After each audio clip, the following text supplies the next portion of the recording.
So David, you can maybe switch to that first slide directly. So hello GMG team, and thanks Manish for introduction. On the personal note there, very good. We'll now deep dive a bit into some mining solutions and some responses to this COVID-19 situation. My name is Anders Fredholm, and as Andrew said, I'm working as the BD leader for our global industrial products and chemical and petroleum industries. So online from IBM, not only Manish, so then myself, and we have also David Dixon, who is the worldwide mining leader, and David Haik, leading the security solutions for our industry. Actually, we should have had a presentation for you team in Luleå, I think it was back in March, but that was delayed and postponed. So this is in replacement of that actually. And I think this time it's very good to have a COVID-19 focus, and I'm looking forward to also hear your response from the GMD team later on. So based on this situation, we are planning to do three things now. First, I'm going to give you a bit of overview of the COVID-19 responses and some suggested takeaways in a framework from IBM IBV. Then we are going to look a bit deeper in how we suggest that you as clients should respond, recover, and reinvent from this current situation, and that will be done by David Dixon. Then we'll deep dive a bit more into security solutions and some other solutions as well by David Haik. Okay, so first then let me then kick off with some suggested action areas that you see on the slide with some mining flavor for your consideration. And this framework is actually from IBM Institute for Business Value. And we will give this to all the members of GMG afterwards so that you can have a read through, a thorough one, but I'll give you some highlights here. It is actually built to help business leaders, but can apply to, so to speak, any organization. And by breaking this down in this way, we aim simply to simplify some answers to some complex questions. So if I step through this a bit briefly, the first action area of the framework focused on the employees, right? And as we discussed earlier, I think the talent has been put at risk, and trying to help in one area, like encouraging people to work remotely, might create other issues in other areas. And most organizations have put in place the basic tools for support of the situation to safeguard and communicate with their employees, like Manish was discussing earlier, right? And I think for mining, the target is, of course, always to reduce cost and improve safety at no productivity and minimize the impacts of health issues, right? So our advice in this area of employees then is for you then, of course, to, look into the proximity of workers, potentially using apps like Worker Insights, etc., to keep people with some distance. Furthermore, review solutions that mitigate the risk, optimize workforce at mine sites, and also for remote operations. We advise to take a look at optimization of the talent structures, sourcing, etc. And then finally, also to suggesting to explore new staffing models to leverage variable workforces that can be, for example, crowdsourced, using new digital capabilities, automation, etc. Okay. Moving on to the second area, customers and partners. With COVID-19, the activities to gain trust in the client base is even higher, right? And if obligations are not met, social distance could lead to business distance as well. On the other hand, in times of crisis, you can always also deepen trust, right? And how we operate in times of stress delivers, of course, important messages about our ultimate intentions. And for mining, the reduced short-term demand currently requires timely pricing intelligence to maximize margins, both in supply chain as well as in normal manufacturing. Some advices in this area then is to make a reset of business as usual communications. Further, to maintain visibility and active engagement with clients and partners to manage the volatility. To create multi-channel mechanisms for social media listening and building response mechanisms. Further, to build a program to better obtain feedback on communications, activities, products, and services, how those are being used by the clients, right? And finally, here to consider a dependable order management and multi-touch point fulfillment in your particular industry, right? Moving on here into finance and supply and operations, I would like to add. And that includes then supply, demand, products, materials, as well as internal operations and engagements with employees and customers. Target here for you is, of course, to optimize cost of downtime and increase asset availability, right? So our advice in this area is to look at, of course, governmental restrictions and healthcare policies, to set up a crisis management control tower that brings together key leaders to ensure single points of responses, to constant assess inventories, supply chain, upstream ecosystem paired with an early warning system, for example. And finally, to lower the inventory levels and right size spare parts and material levels to reduce the working capital, right? And then lastly, but not least, I would say the community. Here we mean both local as well as government communities, investors, other key stakeholders who all feed into and are impacted by the actions of an organization and hence should be supported. Our advices in these areas are to create external communication plans, of course, right? Making sure that the community is kept mentally healthy, so to speak, in brackets.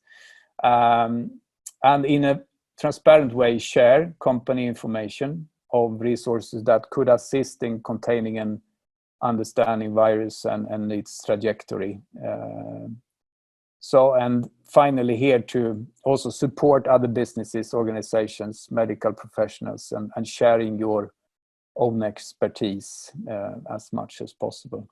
So I think that was a quick walkthrough of these action areas. And as I said earlier, we will make this available for you, the document later on. And also another point, we'll come back to that, but you can think about it once the Davids are presenting as well. We have an IBM Think event next week, and there will be links later on to sign up for attending Think event. And also to ask for this document that I was just walking through briefly. So I think enough for me now. My time is out. Let me hand over to David Dixon for a bit deeper dive into mining specific solutions and areas from the ones I've presented, but also some more. And then after David, we'll go further on to David Hake to go look into some specific solutions, including security.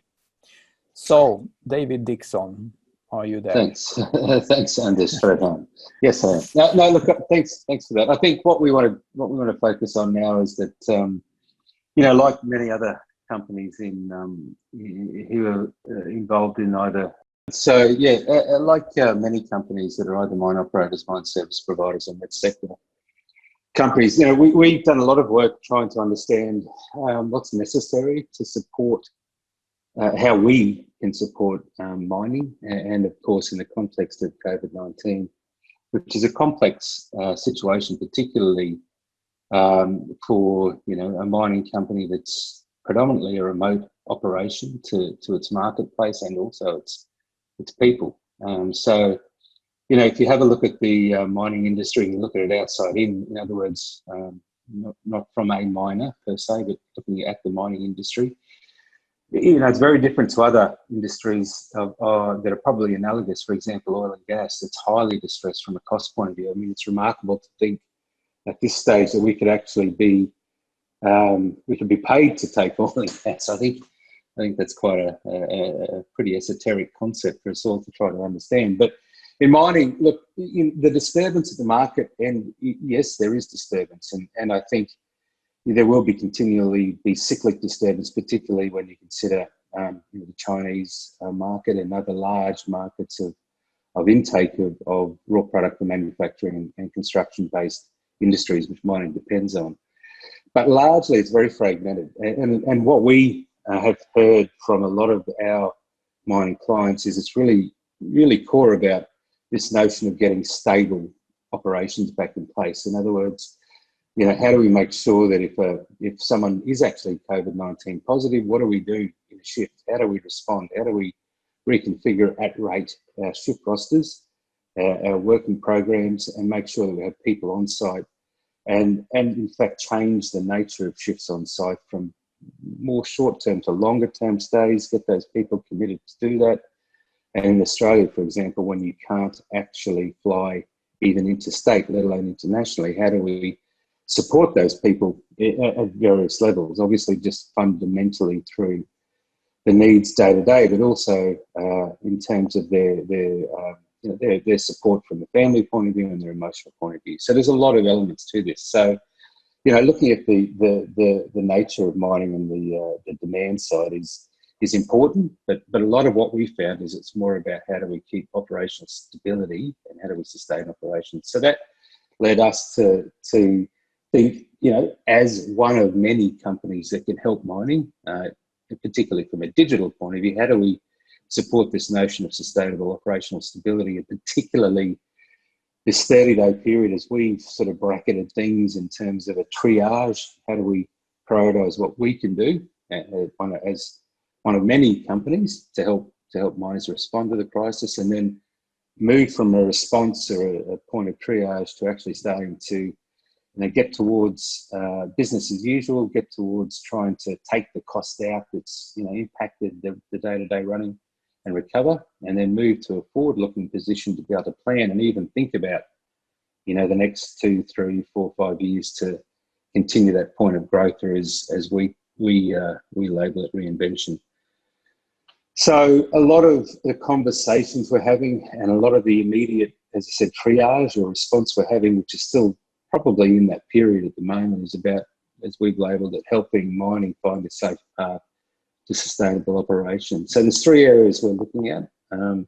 One is making sure that what we can provide to mining as a large end-to-end system solutions and service provider in the space of digital, mitigate immediate cost impact by supporting the ability to provide credit finance, but also take cost out, and also importantly keep operations running. As you move people, as you move processes with people, and as you move places, as people go to central locations like Andrew and Debra and me in Grange, and Andrew in his country lodge in upstate, or wherever it is, Sweden. So data moves. So there's a lot of elements to that we need to consider in terms of how do we keep business running. So that was our thinking of this sort of 3 stages or 3 tranches of areas, from respond to recover to reinvent, and then how do we actually help deliver some value in each of those stages, and how do we find a way that we can provide some rapid response, assess what's necessary, quickly spin up some requirements as need be, because we've got our standard offerings as many other companies do, but how do we make sure we either orientate and prioritise those, or reblend those to provide the requirements for mining, and then how do we continue the journey that mining was on pre-COVID-19, and ensure that like every company, there is we are in a stage of transformation. So they're the 3 areas we really focused on, and really with a strong desire to ensure that we provided everything that operations could be stable and safe. And so that led us to this three tranche area, where it is very much about support and stabilisation, our triage phase, that 30-day period, making sure that we, as what we can provide, can support operations through stability, responsibility and safety. And then moving into a sort of a 30 to 90 to 100-day period, in other words, 3 to 6 months away, how do we get miners and mining operations and mining communities supported with what they need to help them, if you like, rehabilitate. In other words, how do we focus on keeping operations going, keeping the ability to be relatively agile, if you like, in the context of the unknown and fragmented market demands, and making sure that we can then start to even think about going forward again and business as usual. And then the pledge that IBM has, which is a longer term pledge. How do we invoke what we do very well end to end to think about the future? How do miners start to think about what mining might be in 3 to 5 to 10 years time, and reinvent mining and create new ways of working and potentially new net revenue streams. So we're starting, if you like, on the right hand side from what's now, so inside out. In other words, what within mining can we do? Moving to outside in. What's new? How can we change the model of mining potentially as a digital provider? And I think, and you know, this is coming from IBM, but we believe that digital and the need to become, I guess, the new business models that are being presented, the need to become a sustainable, transparent, I guess, brand savvy and customer centric industry is inextricably linked to digital. So that's that last bit about reinvention. So what IBM has done is to, across all of the industries we're involved in, is assemble 7 categories that best support those 4 core themes that Anders presented earlier, from the supply and the operations, workforce stability, community, and obviously making sure that we appreciate the requirements of our customers and so forth. And so we've assembled 7 areas, from IT resilience, cybersecurity, which, you know, we've already heard, I think, in past presentations through GMG, which we'll touch on again, how important this is. And also, you know, how do we actually start to think about being a little bit more agile, making better use of the data that we have, and then moving towards operational cost and supply chain resilience. Engaging customers end to end, in other words, in supply, particularly in mining, is very important. How do we make sure from a supply side, from a working inventory supply side, we have what we need during this constrained period? And then I think number 7 is really important. It's how do we make sure that we actually make sure people are well? You know, it's the communities and the people on the mine sites, their mental health, the sentiment towards what they're doing is paramount, and also the respondent element. So, you know, IBM's got a very, very strong health practice and health industry, and we're leaning into that to understand how we can start to help mining in the context of a lot of the learnings that IBM has garnered over the years in the health industry. Number 5 seems to have disappeared, but that's come back. It's empower your remote workforce, which I think Ed has touched on again. You know, I was talking to someone from Glencore, and they reflected that, gee, you know, so much has hinged on the ability for them to transition from local to remote, and to be able to, have minimal impact and intervention to maintain remote workforce. So they're really important factors. So what we've done, again, like many net sector providers have done, we've tried to work out how we can best assemble what we can do against each of those 7 factors. And look, again, another time we can go through all of those details. And it's not surprising, number 4, where it's about reduce operational costs to ensure supply chain resiliency, in other words, workforce stability, operations, etc. There's a fairly dense array of things that we believe are important to mining. There's 2 dimensions to this. One is a cloud dimension that we believe as IBM's a really fundamental of importance in those 3 categories of respond, recover, and reinvent. That 30-day triage part, and this is, it's incredible when we've gone and we've actually been, hearing from our mining clients, what do they need? That 30 days is all about, look, we need to keep going. We need improved mobile bandwidth, we need video streaming, we need to be able to continue what we do by way of the way we work, but distribute that. We need to keep, moving data, and we need to an infrastructure to support that. So again, this has been about how do we service cloud, how do we get high-speed file sharing, video streaming, and distribute new changes and processes, and then it goes on to more traditional areas that we would start to think about extending that into, the importance of what's happening in the cloud.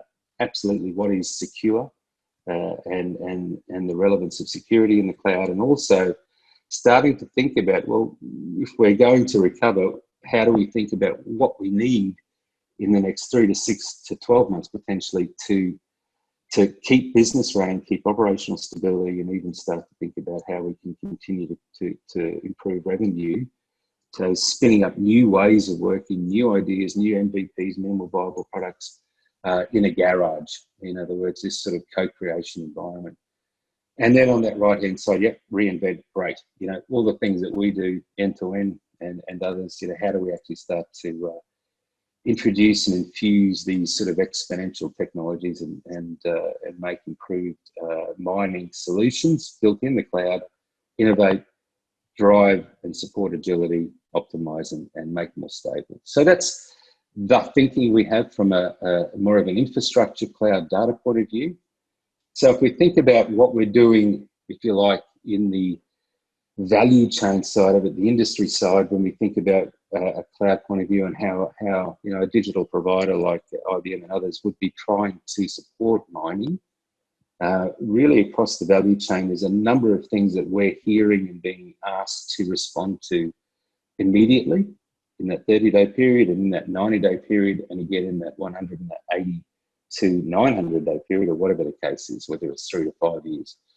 And again, according to that magic wheel that we have, we've started to be responding again in that safe work zone, workforce stability. How do we make sure that using optimization capabilities, AI, etc., support traditional shift management, the people getting to and from site, making sure that the capabilities of the people on site support the necessary operational plans.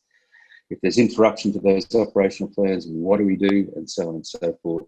And making sure from an inventory standpoint, we actually have the necessary parts on site to support the maintenance programs and any other predicted upsets that may occur.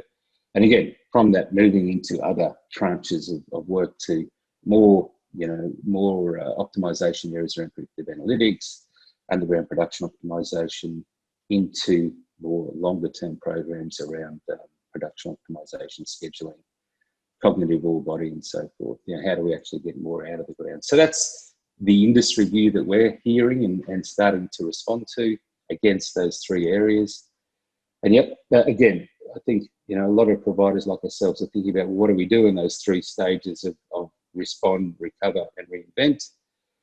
And so one of the areas I think I wanted to touch on, 2 of those. One, of course, we bracket things into an immediate co-creation area. How do we rapidly work together to deliver value? How do we then go about working together to build that value? And how do we go about working together to sustain and operate that value? In that co-create element, I'll touch on the co-create in the last 2. We've got a rapid assessment that where we've developed that is more of a triage, if you like. You get a prioritization over that 30-day period. What do we need to do? What's the most important things? And how do we get the necessary day-to-day running of the business back up?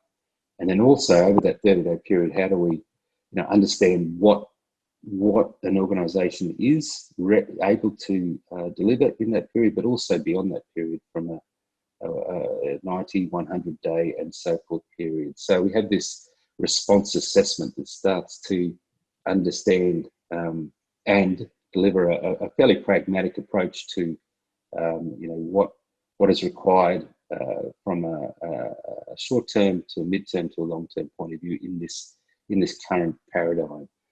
And again, underpinning that are things that are very, very, I think, important that mining starts to consider to adopt: the notion of design thinking, more agile, iterative, if you like, customer-centric. When I mean customer, I mean internal and external requirements, and then how do we actually deliver that through DevOps and cloud capabilities.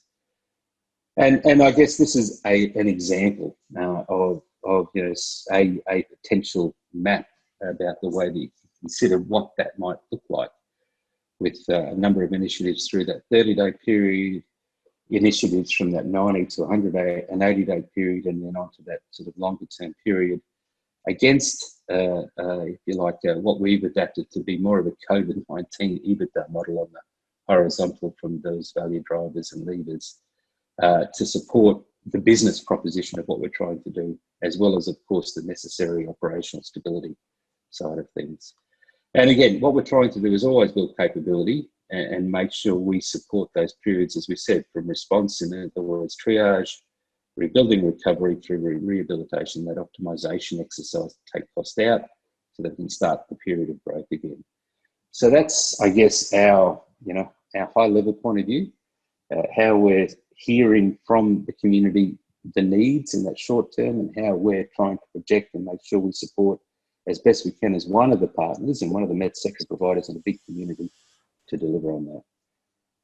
So I'll pause there. I'll hand over to David Hake now to take us through just a few examples of what these may be.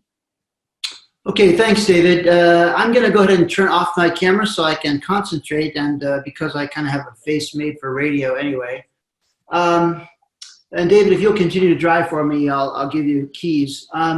Before I continue, though, with just examples, which might seem out of context with this idea that you need a big plan and an integrated plan, let me just reinforce that you may see on television or on Facebook that we're all going through this together. And I would say nothing's further from the truth. We're all going through this individually, and the impacts are different all over the world, every company, every site, every city, every community. And so, and the scale of it's unprecedented. In the United States, in the last 6 weeks, we've put 26 million people out of work, the most since the Great Recession. We've lost 58,000 American lives in the last 6 weeks. So the world has forced a reset on us anyway. And our point of view is most profoundly that you should take advantage of this and plan in everything you do now to emerge stronger from it, more resilient, more agile, etc. So I wanted to say that before I just sort of launched into what you might otherwise see as point solutions. And I'll try to highlight, instead of what they are, why they're important and why they support this general theme. But in everything that you do, you should be looking towards a more virtual workforce. That's a forever change. You have to, and I think mining's always been focused on resilience, but resilience coupled with what we call radical agility. You've seen just the inability to get your fly-in, fly-out workers to the job. And you see rapid and really crazy changes in demand by product and by region. So everything you do has to be entirely conscious and with a longer term view than perhaps the day-to-day. But David, go to the first slide. Thank you. So as I think Anders said first, and David's reinforced, demand is a changing phenomenon by commodity and everywhere in the world, and uncontrollable fundamentally. But supply is the lifeblood of the mining industry, and you have a very unique supply chain and ecosystem, and everything and anything that can be done to improve its resilience now for the long term is a good investment. And so we've been doing a lot in this area for many years. We bought a company called Sterling Commerce years ago, and based upon that IP and our Watson AI software, we've created new offerings that make visibility or transparency of your whole supply chain really child's play. This product has an enterprise dashboard. You can see every location of every supplier. You can find the status of every order of every supplier, et cetera, on a global basis. But more importantly, you have the ability to set up collaboration rooms with any supplier or group of suppliers to triage a current crisis, no matter what its cause or where it is. And then ultimately, the coolest thing I think about this is you develop what we call a digital playbook, because the kinds of supply disruptions that happen, excuse me, are repeated, and so the solutions can be repeated as well. So not too much of a pitch, but we've used it to great effect within the corporation. As you know, we sold Lenovo to the makers in China, but they're still one of our biggest clients. And the supply chain in and out of China is of particular concern and focus, and this has been an invaluable solution for them. Next slide, Dave. David, next slide, please. Yeah, thank you.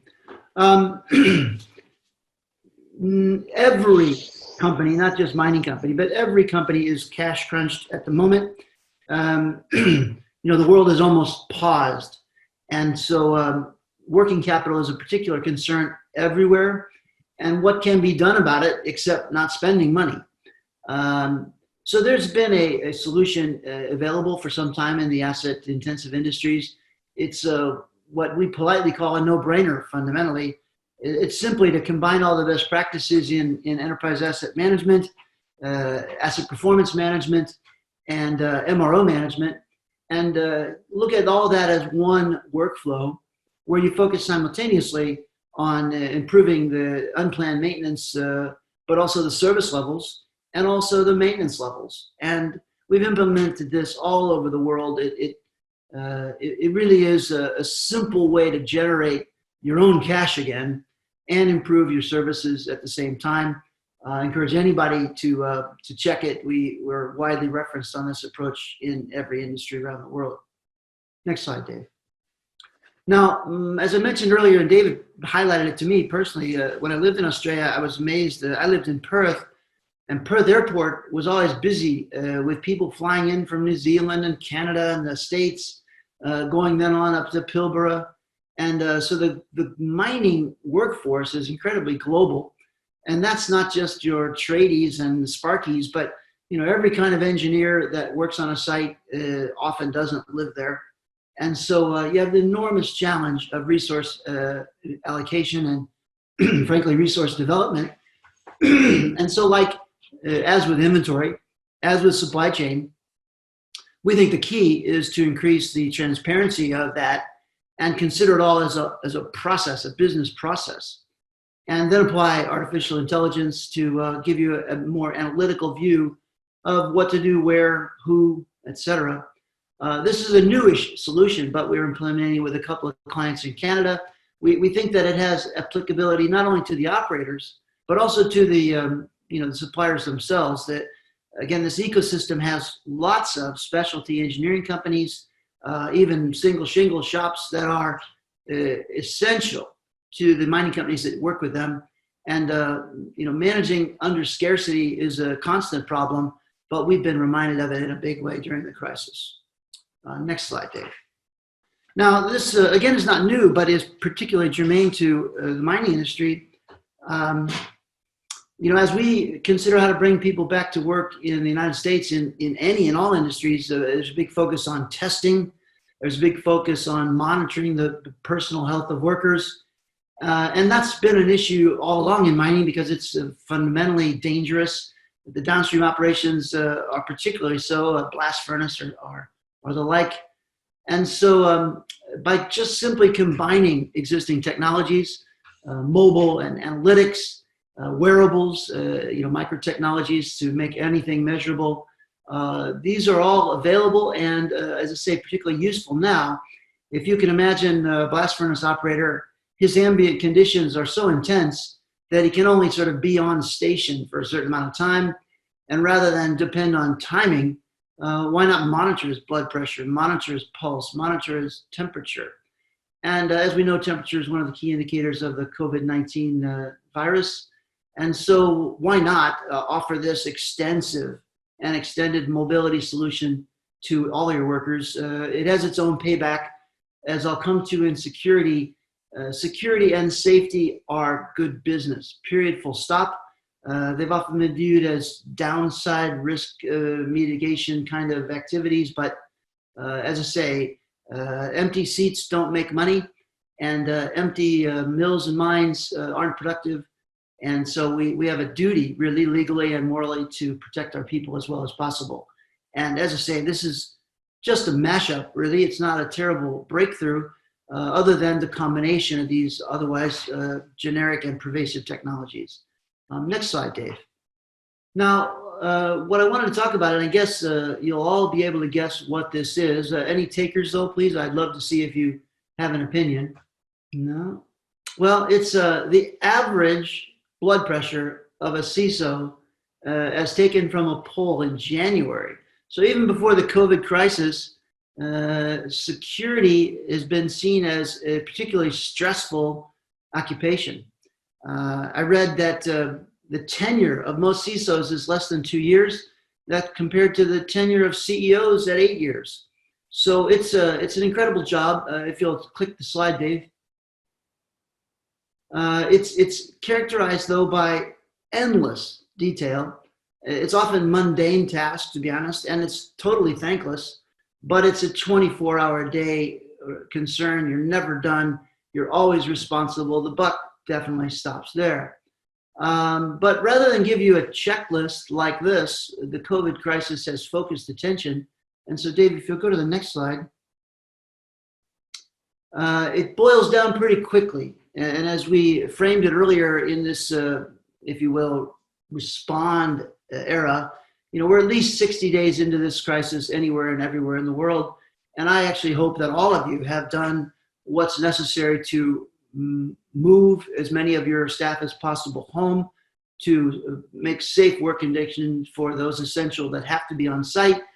And actually, the cleanup of that is where security is an issue. While you can add endpoint control and cloud identity software to keep people out of your networks, the fact is working from home is a new phenomenon for the greater majority of your staff.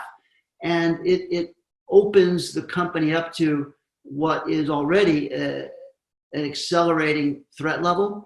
So the bad guys know we're distracted. The bad guys know we're home with dogs in our office and kids on our lap, and we're on Facebook more than we should be. And so you're going to get phished relentlessly.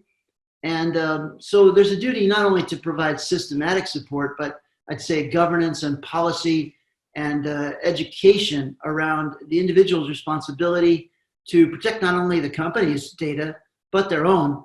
I get lots of fake credit card emails. And as I say, you can spend your day browsing email and social media in between meetings, and you're just not under the same discipline that you'd be in an office where you wouldn't necessarily have all those screens open all day long. So you have to work with your staff even once you get them safely moved home. And then because mining was already embarked upon several big things, a massive move to cloud in your IT operations for cost, a drive towards extreme automation under the banner of Industry 4.0, more and more, as I've said, remote workers and work from home workers. What the net effect is, you've essentially created a very complex perimeter, if you will, to secure. And so shifting to a more virtual incident response is a necessary thing here. You don't have everyone nicely contained in office buildings and sites. You have the whole world of the internet as your business environment. And the only way to work through that is with higher degrees of automation. So I actually hope that everyone's through that first phase because, in fact, you'd be in a world of hurt if you're not. We do have a variety of remediation of help available for those that might want to be audited against their moves in that way. But the more important thing a CISO has to do now is respond to the changing threats. So whether you already have a SOC or a SIEM, as they're called, for event monitoring, now is the time to enhance those, to make them highly automated, add AI for analysis, add automated responses based on things like playbooks, And so there's just a whole lot of, again, unfortunately, very endlessly detailed things to do, but they group into simple things. As I say, the first 60 days are behind us. Now you should definitely be looking at how you want to handle security over the next 10 years.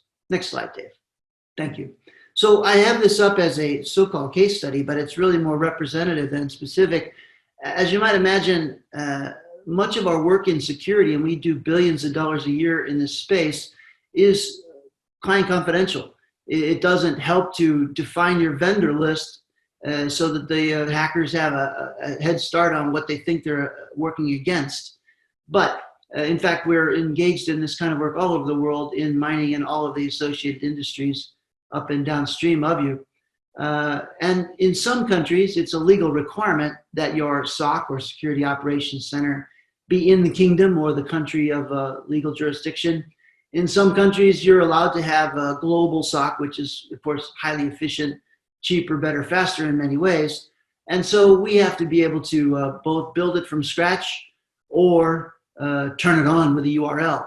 So we have a huge global network of these services that you can simply avail yourself of, but there are a lot of regulatory environments and unique situations where a company would want their own top to bottom. This particular client in the Middle East didn't really have a security team, and so you can't simply buy competence. And so there was a massive study of what was needed, an operational plan of how to staff it and create it, and now we're in the process of building an IT and OT SOC for them. That's typical of the state of the war. People at best have an IT SOC and perhaps always did if they're a large company, but now the idea of how to integrate the sites better is the order of the day. Now, on Wednesday, I'll plug another working group. We have the cybersecurity group going through a topic near and dear to my heart, which is the ecosystem security. Again, it's a very unique supply chain for mining, and you can't live without your vendors. And you, on the other hand, have to give them site and IP access and keep that under control. So the ecosystem, we believe, is fundamentally a governance issue. You do control, or at least you could control, access to systems and data as tightly as you choose to, but that's balanced by how agile it is then and how flexible you can work with each other. So it's a matter of governance and policy and collaboration, not just within your company, but with your ecosystem. So as I say, we're highly involved in this, referenceable around the world, but the need isn't the same everywhere. Everyone starts at a different place and has a different end goal. Next slide, Dave. If I have any message, or IBM does, about security, it's fundamentally this. It's not enough to buy all the best. There's actually a plethora of security tools available in the market. When I put that slide up of 152/90, some people thought it was the ratio of vendor products to vendors. There's really a lot of solutions, but the real issue is how well embedded into the workflows and business is your security policy, and how deep and how automated and how flexible is your ability to respond to threats. So the new domain or the new frontier is more a matter of integration than new functionality per se. That again ties everything back to the cloud, because everything's better, cheaper, faster in the cloud, more easy to maintain and enhance. And in fact, because cybersecurity is an internet phenomenon, it's where the fight is. And so we take the fight to the frontier of your perimeter. We share the fight with the whole industry. These SOCs and event monitoring systems can compare in a blind way all the threats all over the world. And like during the crisis, we have actually offered free access to our repository. We monitor trillions, literally, of events a day for different industries. And so we have a fairly good handle on the current schemes hackers are using and the remediation. And as a kind of a public service, we've made all that available in the short run without subscriptions. But I would only urge you to view security like you view supply chain or like you view health and safety. It is pervasive need, and it's pervasive use, and its embedment or its establishment as a pivotal part of the business, which it is. Next slide, please. Now, Anders pitched this, but I want to give it a bit more emphasis as I close. Think is the IBM essentially user group. And we've run it for, I think, 4 years now. When we ran it in Las Vegas and San Francisco as physical events, we had 25,000 people come for 4 to 6 days. We had workshops on the front and back end. This year, we have 50,000 people registered for a 2-day digital event. I'm really looking forward to it. It'll consume most of my Tuesday and Wednesday next week. But for you, it's an opportunity. We will have as our sole focus the 7, or the big 7 as we call it, ideas about how to address COVID as our theme. And we'll have everything from our CEO and president's point of views on it, down to every individual service line and product line having their point of view on what and how to do things. It is free. Now, normally, again, it's $2,500 and a trip to the US, but you can have all the IP for the asking. You need only register, and the link is ibm.com, as we have down below. Now, the white paper that we started this presentation based around, 16 pages. It's very nice. Our Institute of Business Value publishes on a variety of topics, and if you just contact David or I, we'll send you the request for that. It's on an internal website. Now, I believe we're supposed to open this up for questions. But where does IBM see AR, VR technologies in the short to medium term? David, I'll let you take that. Yeah, look, I mean, the medium term, I think, is an industry discussion. In the short term, I think it really does link back to the obvious need for remote. Remote at the moment is king, of course,